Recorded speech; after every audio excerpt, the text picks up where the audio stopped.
porque nosotros ya empezamos a estudiar. Mañana en la mañana les mando, no hay problema. Porque es la materia que más necesitamos.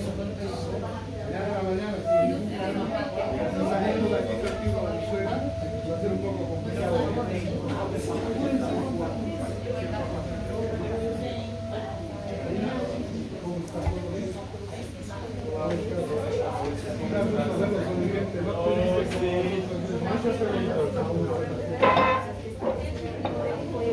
Del grado no, del internado. Perdón. Tenían hoy día, ¿no? Sí, doctor, terminó hoy a tarde, sí. ¿Qué les han dado? Sobre el trabajo de investigación que hay que hacer en provincia. Esa es la burla más grande del mundo.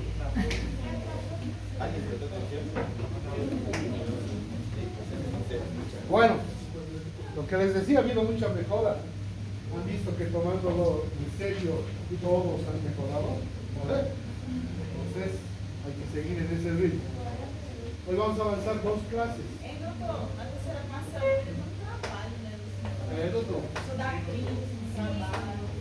Não, Pregúntale a sus compañeros de trabajo.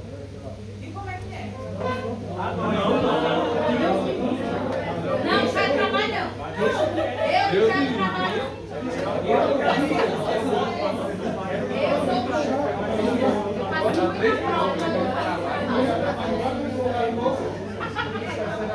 Propuesto hacerles un trabajo para que mejoren un poco sus notas.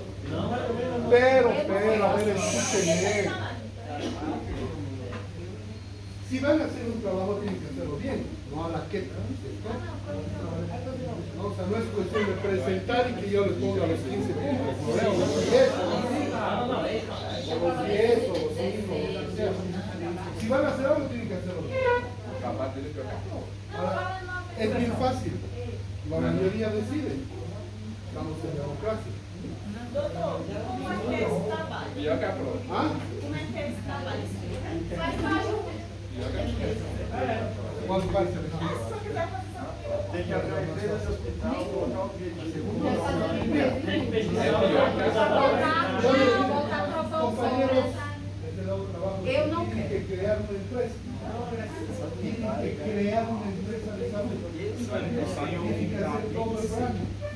Marca, colores, mercadería, marketing, todo. Tienen que hacer su misión, su visión, los valores, sus objetivos. Tienen que hacer su planificación. No, doutor, promover também Eu quero prova, eu não quero prova.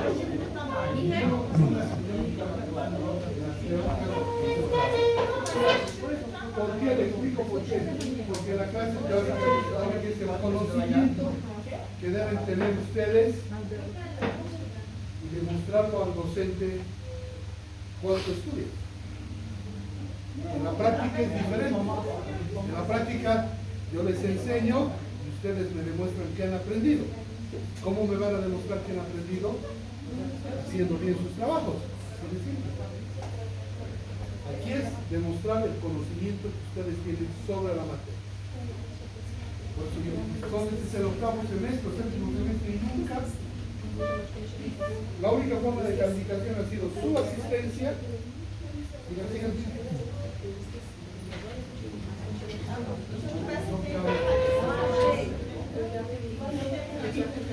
Su asistencia y sus exámenes. Ahora depende de ustedes. No será tan. Entonces, desechemos la idea. Doutor, pode utilizar o mesmo trabalho da prática e na teoria? Se pueda, sim, sim, Doc, aí eu aceito. aí eu faço o grupo. Eu também. Não, eu minha dúvida é ruim. ¿Sabe qué, Rafael? Aquí hay unas cosas que no serían pasar. Ustedes han tenido desde el día que les dan trabajo 3 meses para hacer las pruebas. Ahora muchos de ustedes lo han hecho brillante. Muchos de ustedes ahora no han hecho nada, entonces no sería justo que presenten el mismo trabajo que sus compañeros no han tenido estos mismos 3 meses. Em todos os exames. Então, se 90 Entonces, yo pienso que mi forma de ver las teóricas y la práctica es esta. Yo les enseño, ustedes me demuestran cuánto han estudiado para saber lo que yo les he enseñado en la teoría. Y en la práctica les hago un trabajo para que me demuestren cómo harían esa práctica realmente en un hospital. Creando una empresa, aplicando prácticamente todo lo que hemos avanzado. Ahora lo tomaremos como democracia, no hay ningún problema. ¿Quiénes quieren un trabajo para mejorar sus notas de recursos humanos? Desse jeito é um No sería tan complicado de repente, pero como le digo, problema, doutor. É quase 60 quilos para precisar explicar. Ainda tem gineco, ainda tem nutrição, ainda tem esse trabalho, ele não daria. Ainda tem pero administração para estudar. esa es lamentablemente, hoy esas son las reglas del juego. Doutor, pero nós outros pela prática poderíamos fazer esse trabalho em dupla e agregá-las que não nossa prática. Nem tudo eu quero. Está bien, eso es menos, Nem da luta. Isso eu quero. Ou pragas, Tá muitíssimo coisa eu quero. E se a gente pegasse esse trabalho e reduzisse as flexibilidades? De todas maneras, ya les he dicho, y Julia, le vuelvo a repetir, estas son las reglas del juego.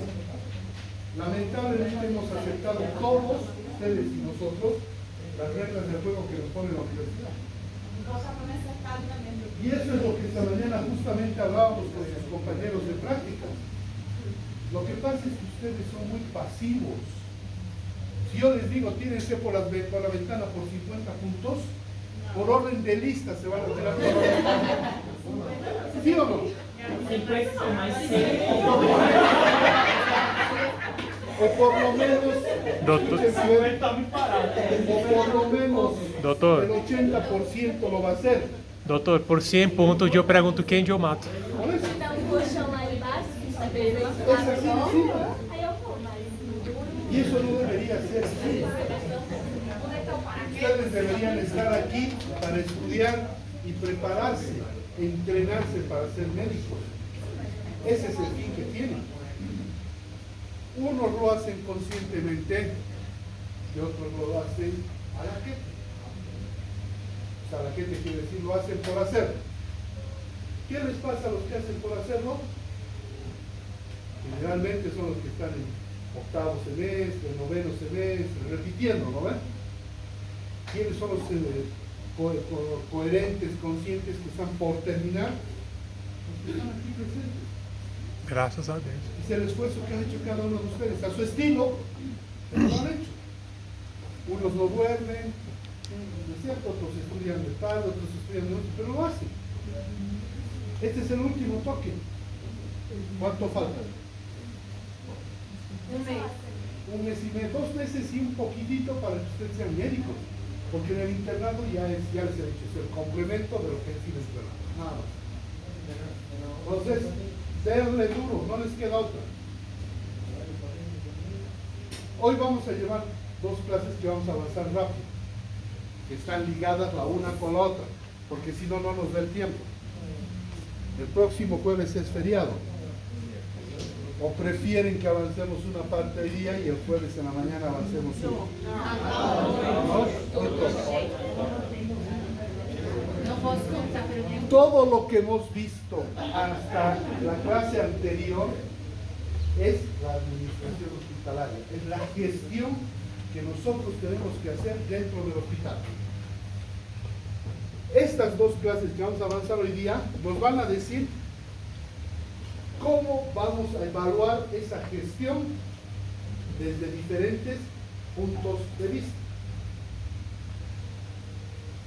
Pero, ¿en qué vamos a basar nosotros esa evaluación de gestión?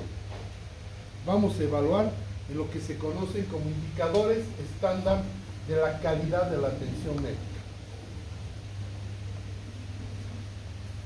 ¿Qué es un indicador? Un indicador también se llama tasa o índice, con la misma cosa. ¿Qué es un indicador? ¿Qué es un indicador? ¿Qué es un indicador? El indicador es una medida, que no se les olvide más. Es una medida que nos va a ayudar a medir el desempeño del hospital, el desempeño del médico. ¿Me entienden? ¿Por qué se llaman indicadores estándar? Nosotros como médicos, como salubristas nosotros, podemos fabricar nuestros propios indicadores, dependiendo de lo que queremos medir. Por ejemplo, yo puedo fabricar un indicador sobre lo que me han pedido hoy día, ¿no? ¿Quiénes quieren un trabajo para mejorar su nota? Puedo hacer un indicador en base a los 48 alumnos que están aquí y ver si hay descontento o, no, o están felices de lo que hemos decidido. Yo puedo crear el indicador que yo quiera, puedo medir lo que yo quiera. Sin embargo, se han dado cuenta que hay ciertos indicadores que nos deben dar la medida de lo que ocurre a nivel internacional. Indicadores que usamos en Bolivia, los usamos en el Brasil, en la Argentina, en Chile, y nos tendrían que dar la misma información. Entonces, un indicador en salud es una noción de la vigilancia en salud pública que define una medida de la salud, la ocurrencia de una enfermedad u otro evento relacionado con la salud. ¿Ven? Cualquier evento que esté relacionado con la salud lo podemos medir con un indicador. Los indicadores son medidas que capturan información relevante sobre distintos atributos y dimensiones del estado de la salud y principalmente del desempeño del sistema de salud. Ahora bien, el indicador no siempre nos va a dar un número, siempre nos va a dar un número, un resultado, pero ese número nosotros podemos volverlo información cualitativa. Mientras más alto el número, mayor calidad habrá en la función que estamos midiendo. Pero ese número también nos puede dar números exactos, mortalidad materna, mortalidad infantil, ¿no es cierto? Esos son números que nos van a dar una noción cuantitativa de lo que queremos medir.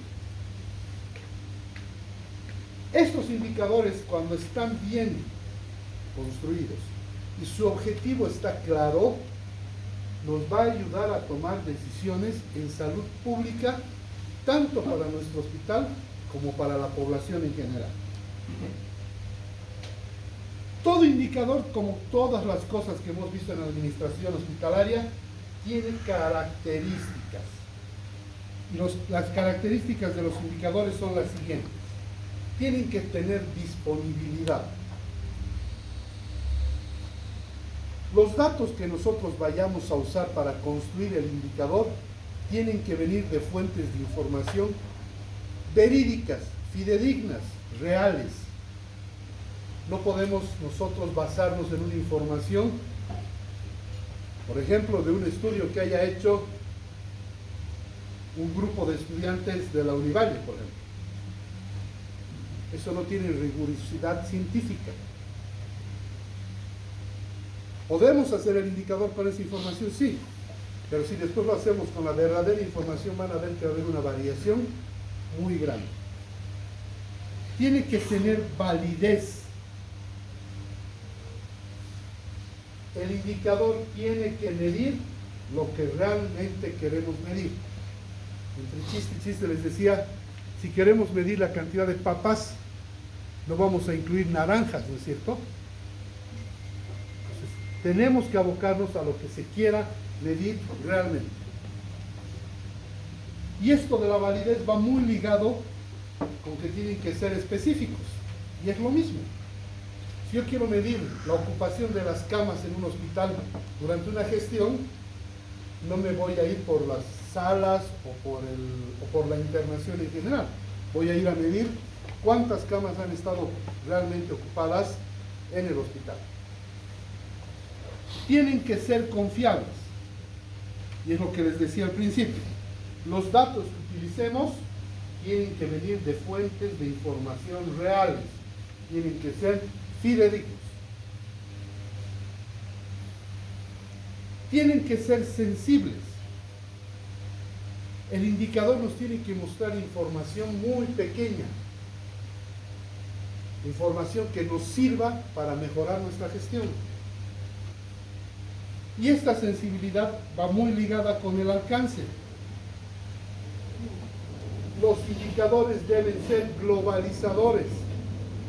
Estos indicadores estándar, ayer les he mandado al grupo, ¿quién ha visto? Por lo menos, ¿quién ha abierto la lista de indicadores? Estos indicadores tienen que ser globalizadores. Esos indicadores que ustedes tienen en el libro que les he mandado pueden ser utilizados, como les decía, aquí, en el Brasil, en Japón, en la China, y nos deberían dar la misma información. Lo mismo si aplicamos en un centro de salud de primer nivel, luego lo aplicamos en uno de tercero, la información tiene que ser, el resultado de la información tiene que ser el mismo. Dentro de los indicadores tenemos que saber que hay dos tipos de fuentes de información: las primarias y las secundarias. Las informaciones primarias son las que las vamos a encontrar en estos grandes institutos estadísticos que hay en nuestros países. Vamos a encontrarlas en UNICEF, vamos a encontrarlas en la FAO. En todos los lugares que sean confiables vamos a poder encontrar esta información. Y las principales fuentes de nuestro país son 6, que son el Instituto Nacional de Estadística. El Instituto Nacional de Estadística aquí en Bolivia maneja toda la información estadística de todo lo que sucede en Bolivia, maneja el Instituto Nacional de Estadística. Alimentos, medicamentos, salud, finanzas, todo. Luego viene la Encuesta Nacional de Demografía y Salud. ¿Qué es demografía? ¿Nada? ¿Qué es demografía? ¿Cómo es, Mario? La cantidad de personas en una determinada... Habla de la población determinada. Es el estudio de las poblaciones, la demografía. Y si nosotros no tenemos datos exactos de la demografía, nunca vamos a poder construir indicadores correctos. Porque todo se basa en el número de varones, en el número de mujeres, en los niños en cierta edad, etcétera, etcétera. Entonces, la demografía, ¿qué mide? ¿Qué estudia? Las poblaciones en el mundo. Primero, ¿cuál es la gran división? Varones y mujeres. ¿No es cierto? ¿Cuántos varones, cuántas mujeres hay para cada varón por cada? Eso bien aprendido, ¿no? Eso bien aprendido. Entonces, primero mide la división entre varones y mujeres. Luego, por edades. Solamente con esos datos ustedes pueden, como les decía a sus compañeros, por lo menos el 90% de indicadores construir. ¿Qué es la pirámide poblacional?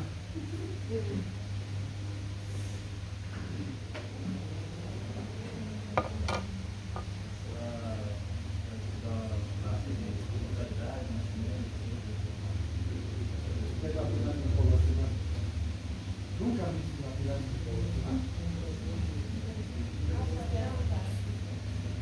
La pirámide poblacional es la división de la cantidad de la población de un país dividido entre varones y mujeres y separados por grupos etarios, de 5 en 5, desde 0 hasta 100. Se llama pirámide porque antes tenía la forma de pirámide. La base con la gente joven y el vértice con la gente de adultos mayores. Pero ha cambiado tanto el mundo que ahora ya no es pirámide. En la actualidad, en la mayor parte de los países son óvalos. Y peor todavía, en China, en Japón, donde tienen tanta población, la pirámide se ha dado la vuelta.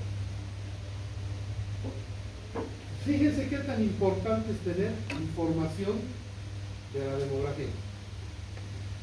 El tercer instituto que nos interesa es el de registros de morbilidad aguda y crónica, mortalidad y neoplasias. ¿Qué es morbilidad?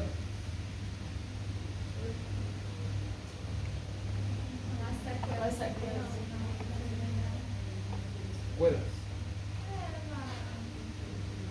¿Qué es morbilidad? Es la acción que la enfermedad provoca a la persona que torna a ela incapaz de hacer alguna actividad.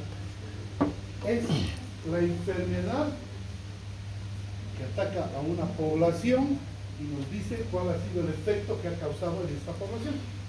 Eso es morbilidad. Mortalidad, bueno, está de más decir. Y neoplasias es un dato nuevo que se ha aumentado porque hay mucha neoplasia por el cambio climático.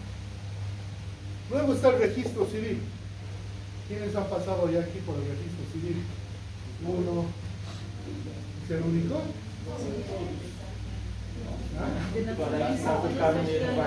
Muy bien, todos hemos pasado por el registro civil.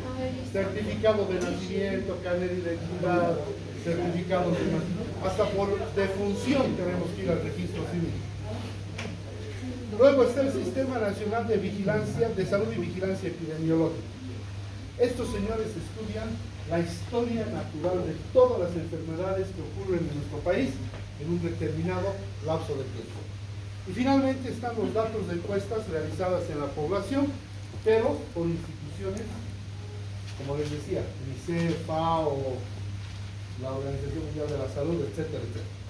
Entonces, estas son las fuentes de información primaria a las que tenemos que acudir para crear nuestros indicadores. La segunda forma de información son las secundarias. Y esto se refiere a que es una información que no es rutinaria. Por ejemplo, ¿hace cuántos años que no había coqueluche en Bolivia? 30. Unos 30, 35 años. O sea, el último registro de información sobre esta enfermedad es data de ese tiempo. ¿Qué están haciendo ahora los epidemiólogos en Santa Cruz? Con la presencia de que coqueluche están reescribiendo la historia de esa enfermedad. Pues de aquí a 2 años, cuando queramos hacer un trabajo sobre coqueluche, vamos a acudir a esa información que no es rutinaria.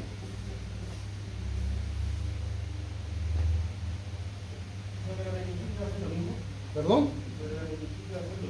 No le he escuchado. Puede ser lo mismo. Porque el día le dio un caso en la escuela de San Pedro, donde ella está estacionada. ¿Y está comprobado? Sí. ¿Con cultivo, con todo? Y 34 años el veo, y en Chile ya hay como 5 o 6 casos. Grave, ¿no? Imagínense una pandemia de meningitis. Grave.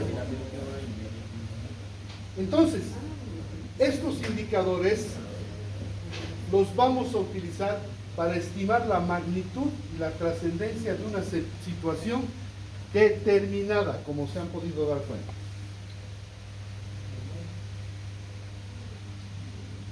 Ahora bien, los indicadores, aparte de la fórmula matemática que van a tener 3 características muy importantes que debemos incluir: la persona, el tiempo y el lugar. ¿A quiénes, en qué población vamos a medir? ¿Cuál es el tiempo que vamos a utilizar para medir esa información? 3 meses, 6 meses, 1 año, etcétera, etcétera. Y el lugar físico donde vamos a realizar la investigación. Esos 3 más la fórmula matemática nos van a dar el indicador correcto. Ahora bien, hay 3 tipos de indicadores que ustedes tienen que conocer. Los indicadores de proceso, de estructura y de resultado. ¿Qué dicen los indicadores de proceso? Nos muestra la forma como se utilizan los recursos disponibles en la producción por servicio o por producto dentro del hospital. Y estos incluyen indicadores de costo, de actividad y de utilización de servicios. Algunos ejemplos, los indicadores que nos dicen si las políticas de salud están funcionando en el hospital o en el sistema de salud, los indicadores sociales y económicos, los indicadores de prestación de salud, los indicadores de cobertura, los indicadores del estado de la salud de la comunidad. Pero también incluimos en estos a los indicadores de mortalidad. Ahora es raro, ¿no? Indicadores de mortalidad y tienen que estar los indicadores de natalidad, los indicadores de movilidad y los indicadores de la calidad de vida. ¿Qué va a recitar Andrea? Mi zapatito me aprieta. ¿Saben esa recitación? Sí, sí. ¿Qué ha pasado, Andrea? Ay, no. La reunión hasta las 6 me tuvieron ahí. Mentira. Luego vienen los indicadores de estructura. Y estos indicadores de estructura van a medir cómo está el hospital, pero en su forma estructural.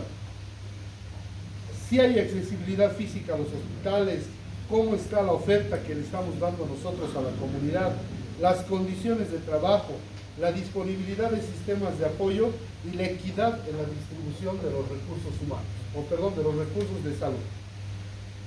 Dentro de estos indicadores de estructura, que también nos va a ayudar a medir la trascendencia de una situación determinada, vamos a encontrar, por ejemplo, como les decía, el uso de las camas, el uso de los consultorios, etcétera, etcétera. Luego vienen los indicadores de resultados. ¿Y qué nos dicen los indicadores de resultados? Nos van a medir cómo ha salido el paciente del hospital. El cambio en el estado de salud de los pacientes que se atribuyan a una atención médica dentro del hospital. Esos son los 3 tipos de indicadores. Ahora vamos a jugar a las matemáticas, ¿no? ¿No? No, bueno, mi cabeza asustada. ¿Qué es un denominador? Está bem baixa a fração. Imagínense una fracción. É o que divide. Es el que divide. ¿Y eso qué se llama en matemáticas? ¿Divisor o dividendo? Si es el que divide, es el divisor. Y el numerador es el dividendo. Ahora, todos los que han soñado con no llevar matemáticas en medicina, lamentablemente, ahí está. Los indicadores tienen 4 partes. El numerador, que es la parte que va arriba de la fracción y que mide el número de veces que ocurre el evento. El denominador, que es lo que va abajo de la fracción, y es el total de número o el total de veces que ocurre el evento en general. Y esto siempre va a estar multiplicado por una constante K. Pero esa es la parte matemática, como les decía. Hay una parte que nosotros tenemos que saber, que son tiempo, lugar y naturaleza. Entonces, este es un indicador. ¿Se ha entendido? Los ejemplos que ustedes han visto no van a entrar al examen en esta sesión. Entonces, esta es la primera parte de la clase. ¿Hay alguna pregunta?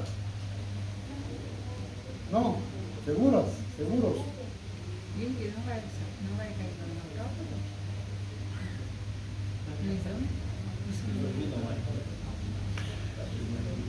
Sí, al principio de la clase nosotros necesitamos evaluar nuestra gestión. Y la mejor forma de hacer es hacer una evaluación integral de la gestión hospitalaria. Esta parte es muy teórica, así que entiendan un ratito y después van a descansar. La evaluación integral es un proceso fundamental en la actualidad para identificar si una unidad médica, es decir, un centro hospitalario, cumple sus objetivos. Todos los hospitales del mundo, todos, tenemos la misma función. ¿Cuál es? Curar a nuestros pacientes. Pero lamentablemente cada hospital lo hace desde un enfoque distinto, de una forma distinta.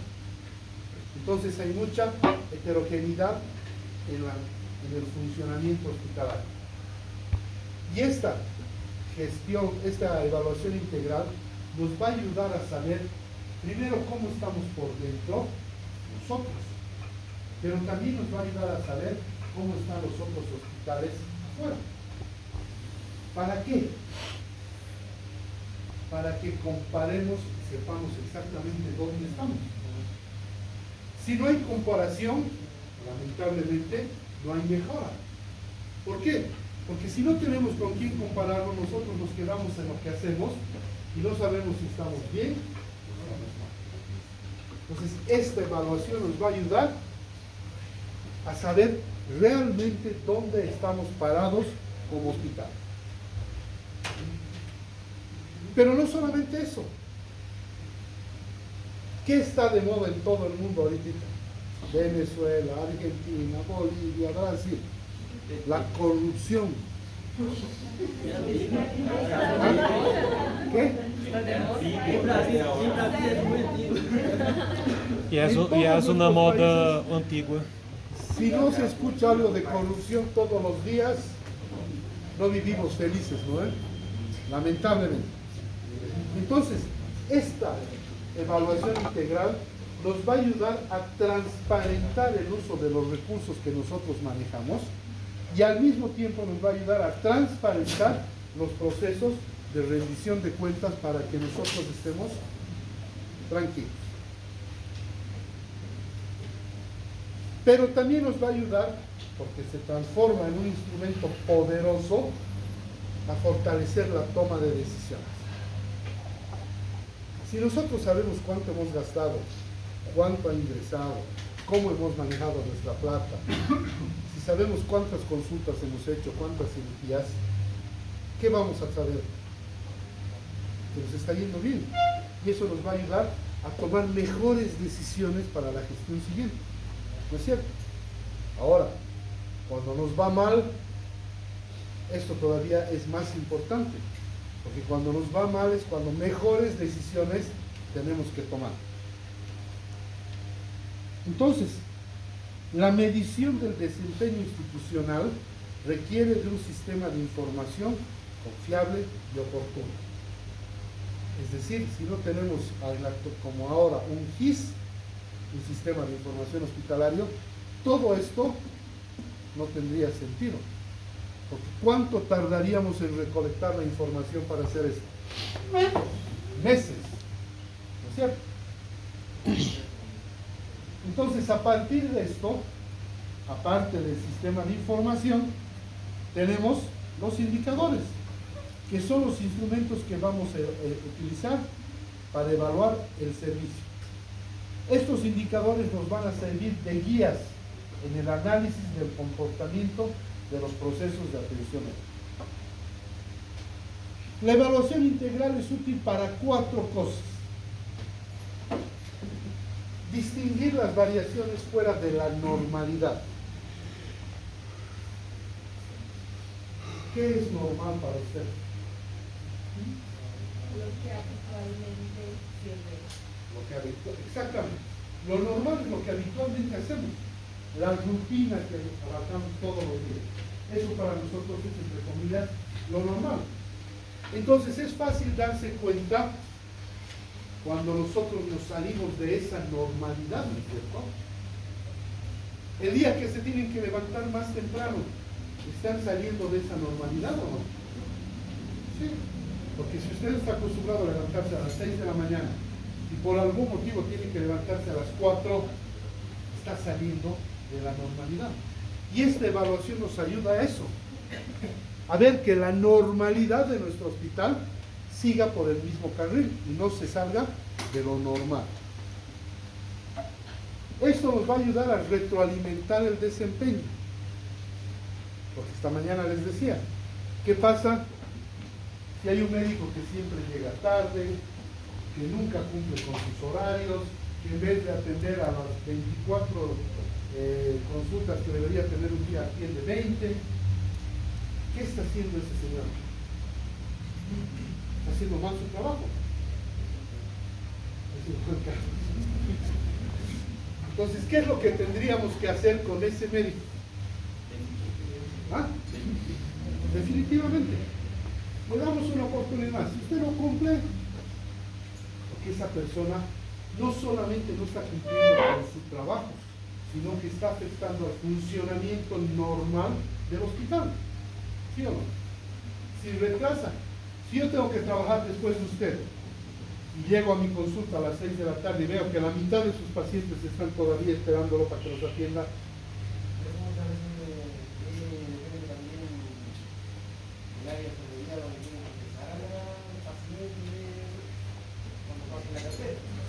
pero hay también, y ahí saben que hay una cosa, Jeffrey, que les voy a explicar dentro de un rato. Es muy lindo que el médico tenga que respetar al paciente, que tenga que decirle todo lo que va a hacer, que nosotros tengamos en nuestra mente su idiosincrasia, su cultura. Y esa gente no nos debe el respeto también a nosotros. ¿Qué dice? Definitivamente sí. Entonces ahí está lo que usted dice. Si el paciente tenía que estar 4:30 y usted lo llama y no está, o lo pasa para el final, si es que tiene tiempo, o le dice, como ha llegado tarde, no lo puedo atender. Y eso es lo que hacen en la caja. ¿No es? Y eso, de eso viven a los pacientes, es como dice Juan Carlos. Nosotros nos dicen que nosotros comemos de lo que ellos pagan, pero todos nos merecemos un respeto. Y eso es lo que tenemos que hacer nosotros, y eso es lo que les decía esta mañana y que vamos a volver a ver en un rato. Entonces, distinguir las variaciones y retroalimentar el desempeño nos va a ayudar a identificar el desempeño deficiente o sobresaliente de nuestros funcionarios. Y las tres cosas nos va a ayudar a tomar las decisiones correctas. Que le vaya bien hasta ahora. Esa es una decisión correcta para nosotros. De repente incorrecta para el médico que lo estamos votando, pero así nomás es. Lamentablemente, así nomás debe ser. El modelo de evaluación presenta una estructura que está constituida por 6 componentes básicos, que son el contexto, la demanda, la oferta, el proceso, el producto y el impacto. Atiendan bien esta parte. ¿Qué es el contexto? El contexto es todo lo que ocurre fuera del hospital y dentro del hospital. Esta mañana, ¿qué decíamos? Que ocurría fuera del hospital para que nuestro hospital no funcione bien. Paro. Los paros, por ejemplo, los bloqueos y todas esas cosas. Eso afecta no solamente al hospital, a todas las empresas. ¿Qué va a pasar ese día si nosotros tenemos un bloqueo? Vamos a tener menos pacientes que atender. Y eso significa un día de ingresos para el hospital. ¿Y qué veríamos dentro del hospital? Lo que acabamos de decir, ¿no? Que el cirujano llega a las 8:30 cuando a las 8 tenía que estar operando y todo el proceso se retrasa. Entonces, esas cosas son el contexto. Esto implica totalmente y solamente al paciente. Todos, incluidos nosotros, formamos parte de una comunidad. Y en algún momento sentimos dolor, sentimos malestar, sentimos enfermedad, nos sentimos enfermos. Eso se llama necesidad. Y cuando nos ponemos realmente mal, esa necesidad se transforma en demanda. ¿Y qué es la demanda? La necesidad del paciente de acudir a un médico. ya sea de forma privada o de acudir a un hospital. Entonces, necesidad es la presencia de signos y síntomas. Y demanda es la necesidad de acudir al hospital para ser atendido. ¿Qué es la oferta? Es lo que el hospital, como hospital, le ofrece a ese paciente que tiene una necesidad y una demanda. Ahora, hay dos tipos de oferta. Una es la curación de las enfermedades, la solución de los problemas de salud. Eso es de forma individual entre el médico y el paciente. La otra forma es planes, proyectos y programas que tiene el hospital para con la comunidad que son desarrollados en un determinado tiempo. Eso es colectivo. Todo el hospital para toda la comunidad. Esas dos son los dos tipos de oferta que el hospital le da al paciente y a la comunidad. ¿Qué es el proceso? Y el proceso es lo más importante. Una vez que el médico ha conocido la necesidad y la demanda del paciente y el paciente ha aceptado la oferta que le hacemos nosotros como hospital, se va a entablar la relación médico-paciente. Y eso se llama proceso. Esa ya es una relación personal entre el paciente y el médico. A pesar de todo, como la llamamos personal, sin embargo, detrás de nosotros hay todo un equipo de trabajo. Y detrás del paciente están familiares, amigos, visitantes, etcétera, etcétera. Ya no es tan personal, ¿no es cierto?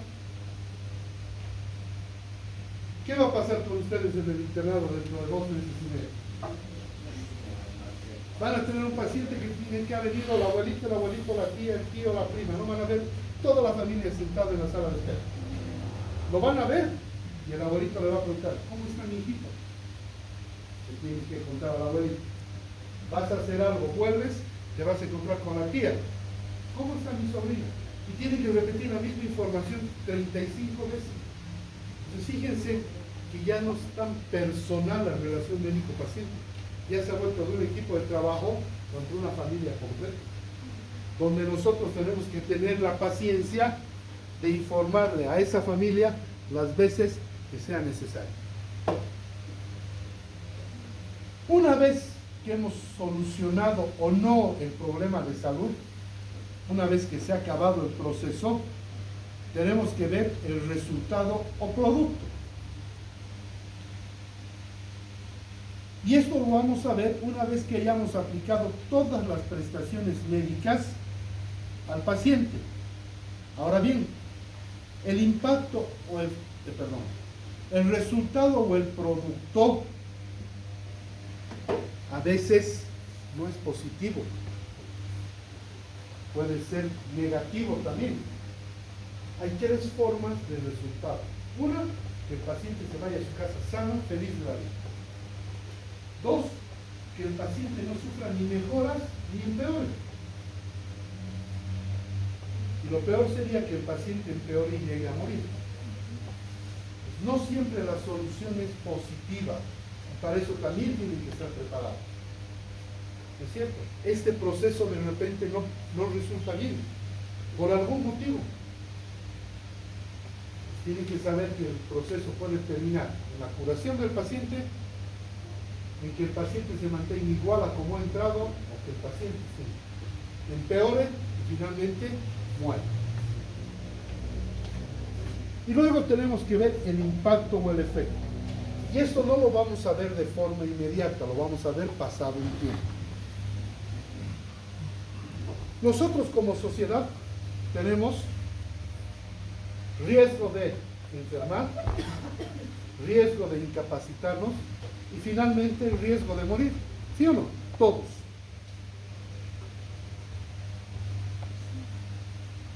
Pero ¿qué es lo que pasa en la comunidad actual? Esta comunidad, a pesar de que sabe que tiene riesgo de enfermarse, de morir o de incapacitarse, siempre va a cualquier lado menos donde corresponde, que es el médico. Entonces, ¿Cómo nosotros vamos a causar impacto o efecto en nuestros pacientes? Como les decía también a sus compañeros de prácticas, basta que cada uno de ustedes le cambie ese paradigma, esa forma de pensar al paciente, a un paciente. Somos 48, o son 48.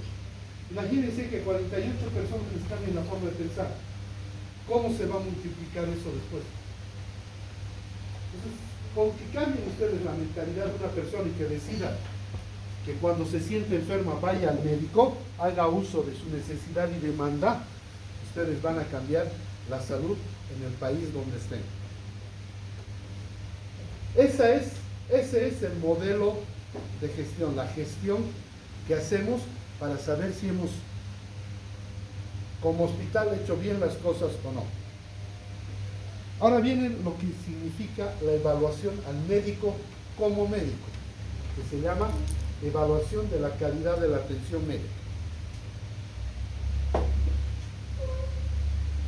La calidad de atención médica se define como el grado en que los medios más deseables se utilizan para alcanzar las mayores mejoras posibles de salud.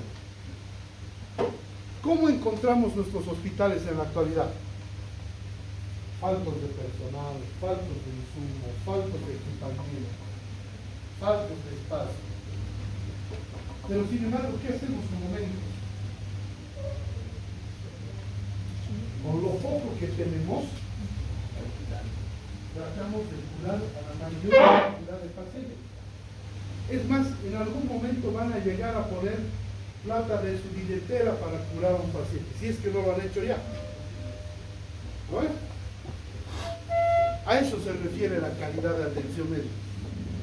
Que nosotros apliquemos nuestros conocimientos, aunque solamente tengamos un cuchillo, una tijera de casa y un pedazo de tela para hacer un vendaje. Entonces, esa es la calidad de atención médica.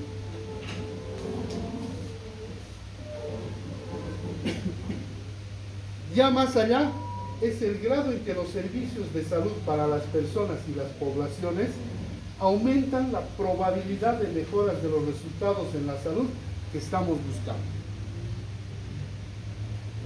¿Y en qué se basa esto? Se basa en los conocimientos profesionales basados en evidencia. Es decir, se basa en el conocimiento científico que ustedes tengan para atender a sus pacientes. No hay más. Mientras menos conocimiento científico tengamos sobre algo, menos efectiva y menos calidad va a tener esa atención médica, ¿no?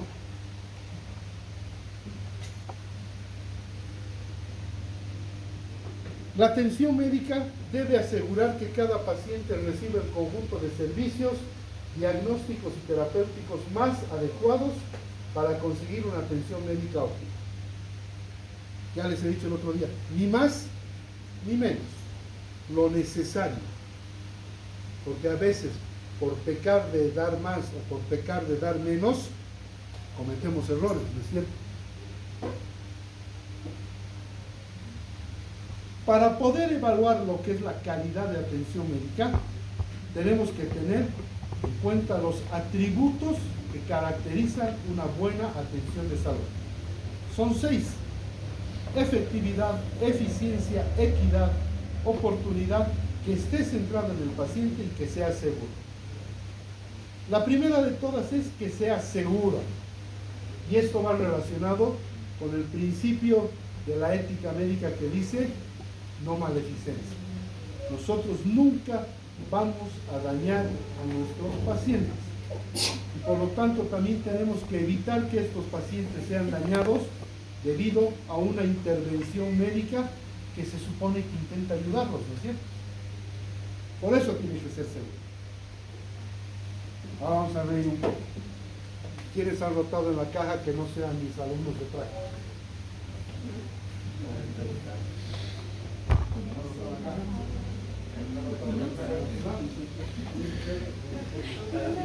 La mayoría.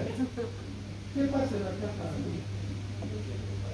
Mucha gente, muchos pacientes. Primero, pero lo más importante es que si yo quiero sacar una ficha para mañana para otorrino, tengo que ir 3 días seguidos y dormir en la puerta del centro de salud los 3 días hasta conseguir la ficha. Puede pasar que en esos 3 días se me pase pues la enfermedad, ¿no es cierto? O, peor, una vez que tenga la ficha, voy a acudir donde la doctora Marina, que me va a atender con toda su profesionalidad. Y me va a decir, usted necesita una ecografía, laboratorios y un rayo X. Vaya, ¿ah?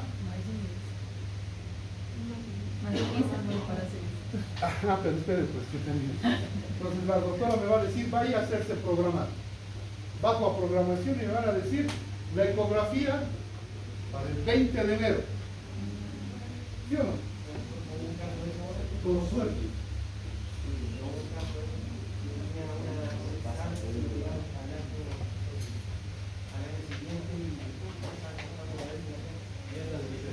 Pero así no va a ser.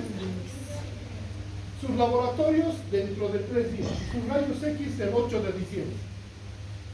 ¿Qué va a pasar hasta el 20 de enero? Se murió. 2 cosas.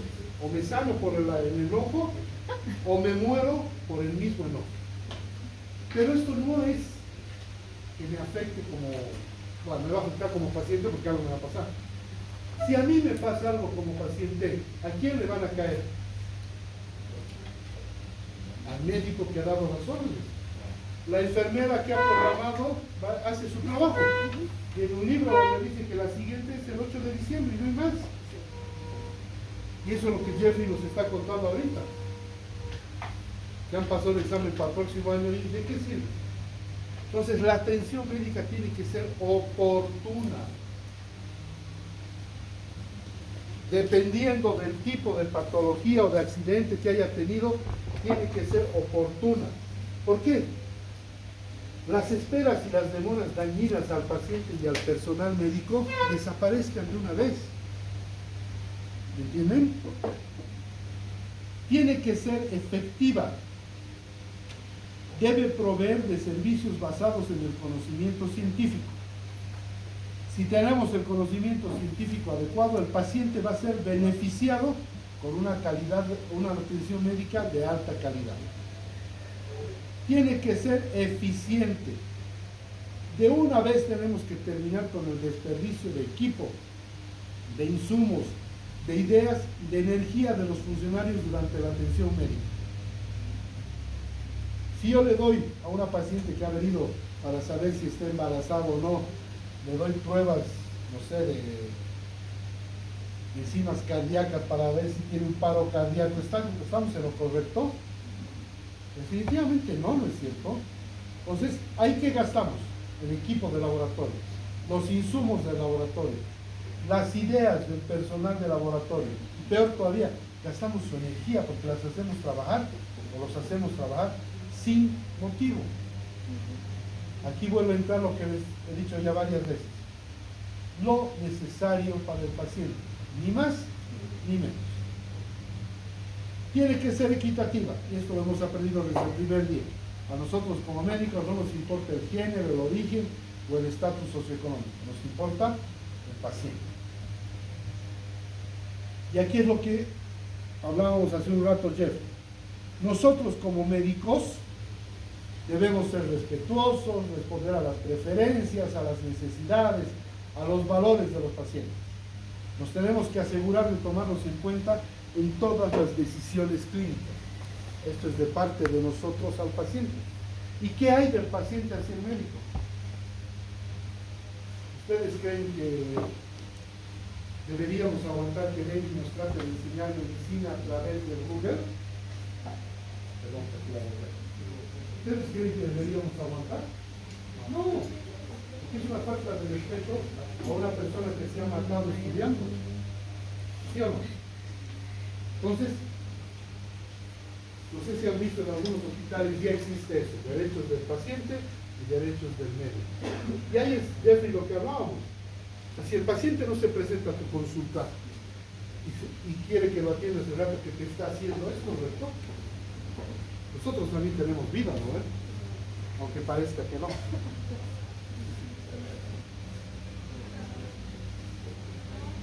La medición de esta calidad de la atención médica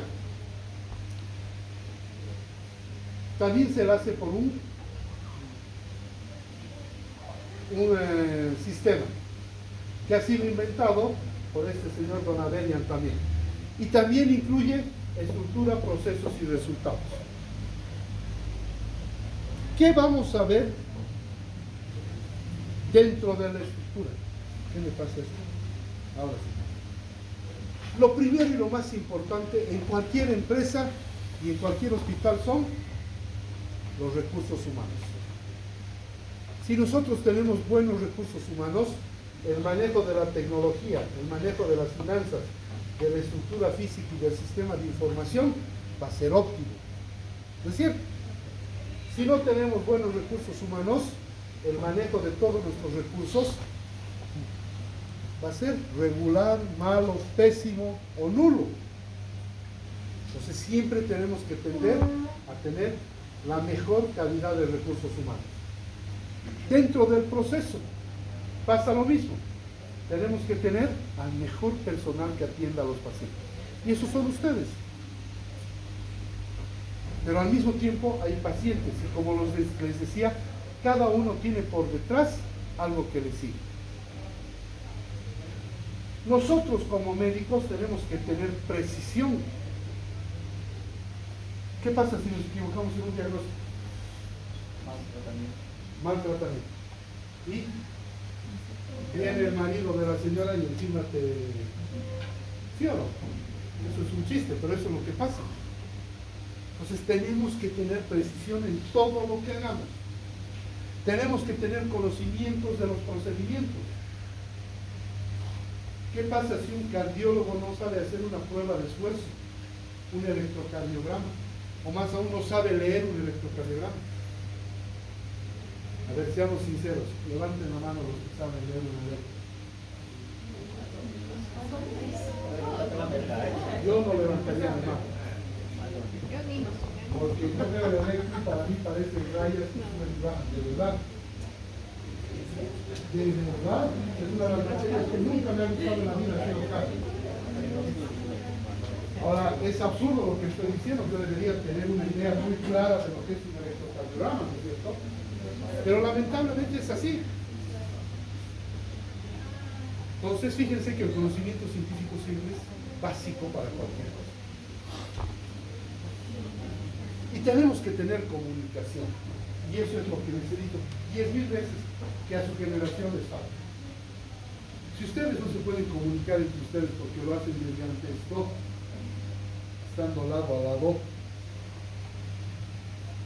bien difícil va a ser que se comuniquen con sus pacientes, con los familiares, con sus mismos compañeros de trabajo. Entonces las relaciones interpersonales son muy importantes dentro del proceso. ¿Y cómo vamos a medir los resultados? Mediante los indicadores, mediante los gastos que realice el hospital y mediante la satisfacción que tenga el paciente en el momento en que salga de nuestro hospital sano.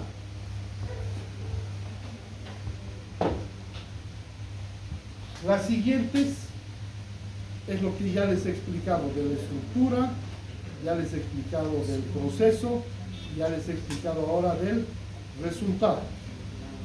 Léanlas de todas maneras. Voy a tratar de que no entre nada en el examen de esta parte.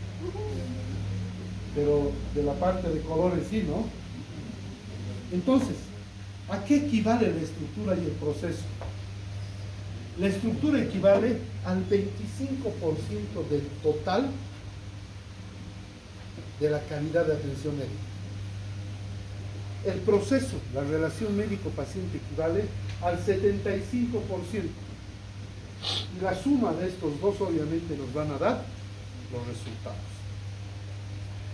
Esto que viene es muy interesante. Fíjense que ya no solamente es el médico y el paciente los que tienen que hacer la atención médica.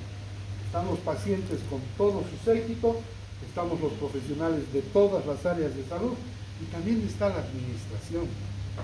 Porque si la administración no nos dota de buenos instrumentos, de buenos consultorios, nunca vamos a lograr la calidad. Ahora, ¿qué pasa si yo separo estos triángulos? Este espacio blanco de la calidad va a ir disminuyendo de tamaño. O sea, la calidad va a terminar siendo nula en un momento. Pero si yo junto los triángulos, si hacemos un trabajo más coordinado entre los tres, este espacio blanco va a ir aumentando de tamaño. Por lo tanto, la calidad va a ser mejor en nuestro hospital. ¿Estamos de acuerdo? Y la tercera forma de evaluar, estamos a tiempo todavía, ya no nos falta mucho, se llama auditoría médica. ¿Qué es la auditoría? Un control, una fiscalización. Muy bien. ¿Qué más es la auditoría? ¿Qué sabe? Carlos, ¿qué es la auditoría?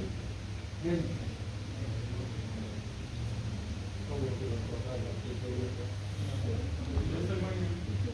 Peor todavía.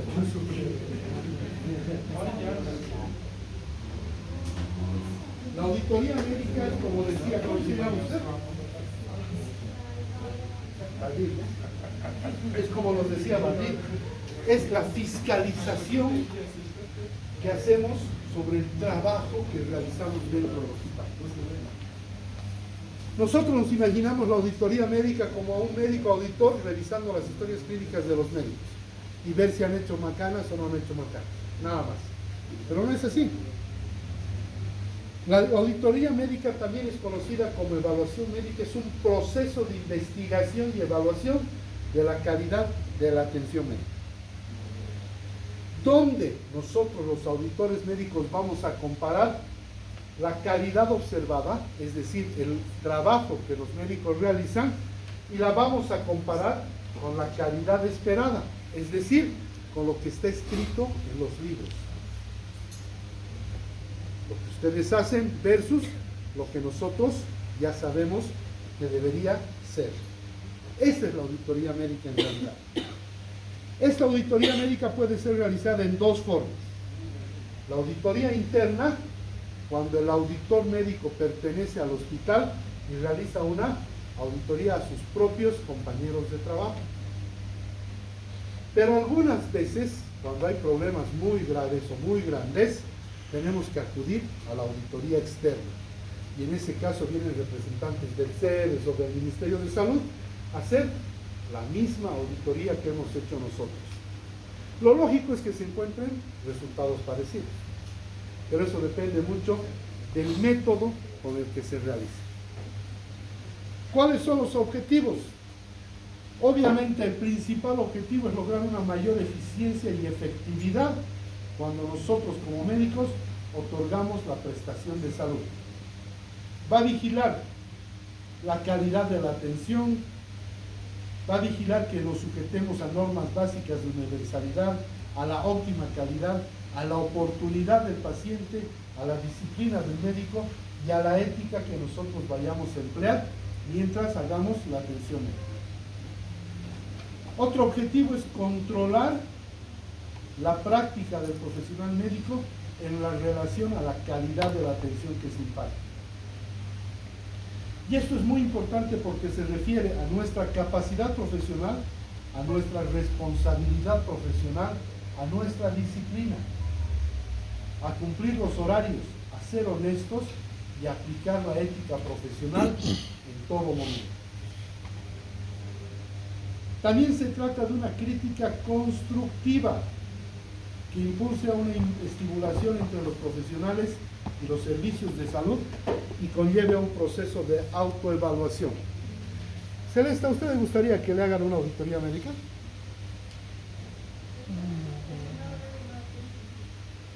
Porque yo les he dicho, a mí me encantaría que vengan a hacer una auditoría médica todos los días. ¿Por qué? Porque es la única forma de demostrar la calidad de tu trabajo. Si te hacen una auditoría todos los días y nunca te encuentras un error, ¿qué quiere decir?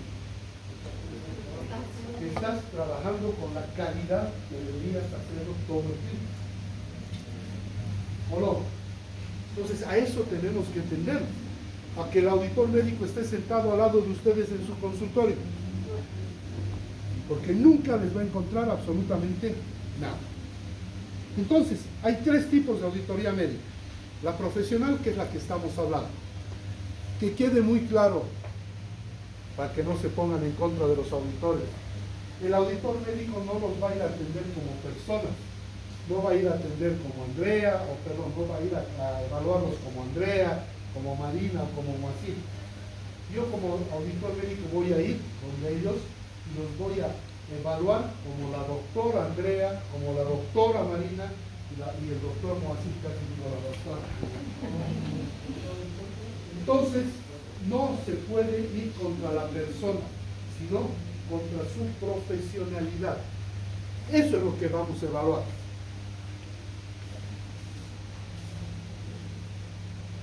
Como les decía, no se evalúa al profesional médico de forma personal, sino la calidad de la atención médica que brinda él. Luego viene lo que conocemos como auditoría técnico-administrativa, que se divide en dos partes. Una parte que evalúa todo lo que es finanzas, dinero, digamos, dentro del hospital, y la otra que evalúa la parte técnica que el hospital brinda.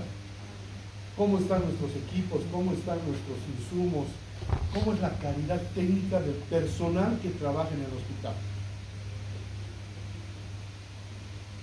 Va a contemplar los resultados, las metas fijadas, los recursos utilizados, la coordinación de los recursos y los controles establecidos. Y como les decía, se divide en auditoría técnica médica y en auditoría técnica contable. Les repito, la médica audita todo lo que es el funcionamiento hospitalario, tanto de la parte administrativa como de la parte médica. Y la tercera forma implica al hospital. Y va a utilizar ciertos medios que utilizan en la técnica administrativa. ¿Por qué?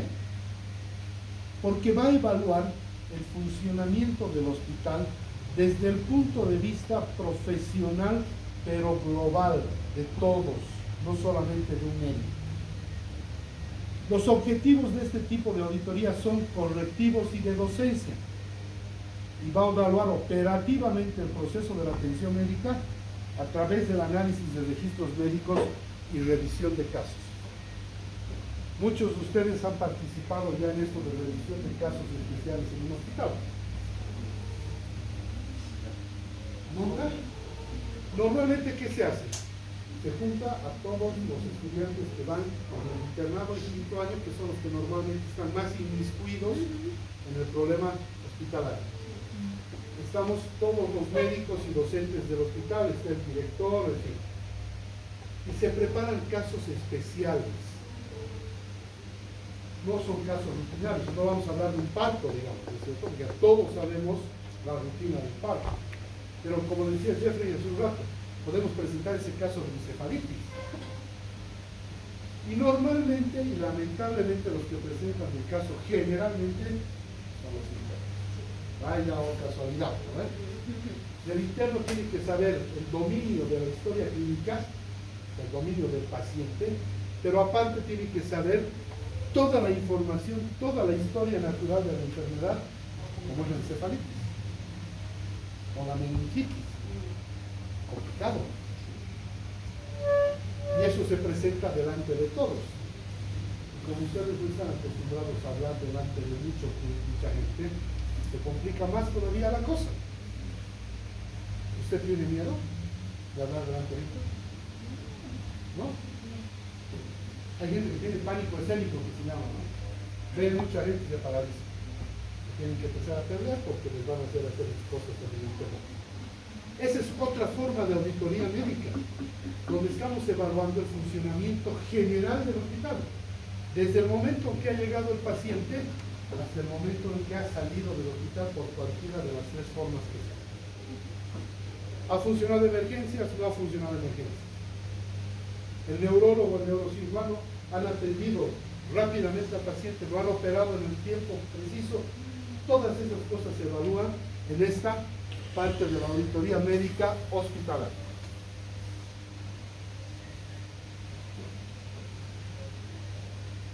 La auditoría médica tiene 4 etapas que tenemos que seguir.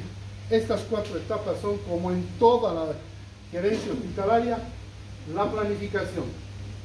Vamos a planificar cómo y dónde vamos a aplicar la auditoría médica. Luego de que hemos aplicado, vamos a evaluar los resultados que hemos obtenido y vamos a generar un informe. De ese informe vamos a sacar conclusiones y recomendaciones. Vamos a recomendarles a los médicos inmiscuidos o al hospital en general qué debe cambiar. Y después de un tiempo, generalmente 6 meses, vamos a hacer un seguimiento para ver si las recomendaciones que hemos dado se están cumpliendo y están funcionando o no están funcionando. Esas son las etapas de la auditoría médica. Una correcta auditoría médica puede mejorar de manera significativa la calidad del servicio de salud. Yo les llamo la atención 2 veces a ustedes.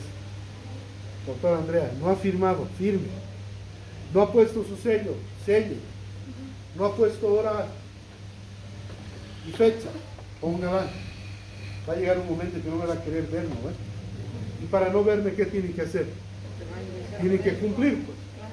Porque si no me va a tener todos los días dándole el palo hasta que cumpla. Así de simple. Para eso está el auditor médico en un hospital. Para que cuando haya un problema externo, ustedes estén cubiertos. Ni siquiera yo. Ustedes estén cubiertos. Para eso sirve la auditoría médica. Pero también sirve para otras 2 cosas, y con eso terminamos. Nos va a ayudar a identificar las áreas críticas y a proponer soluciones que favorezcan tanto al cuerpo médico como a los pacientes. Y en segundo lugar, va a permitir la mejora de la calidad de atención y de la práctica médica, reduciendo al mínimo la incidencia de errores que tengamos como médicos. Y la única forma de reducir la incidencia de errores es estando parados sobre la cabeza de cada uno de ustedes. Y se van a fijar donde vayan, si es que hay generalmente no se llaman auditores, se llaman gestores de calidad. Esos gestores de calidad los van a tener a ustedes los primeros 3 meses así. Así que hagan las cosas bien. Este fin significa que realmente hemos terminado con la administración hospitalaria. Espero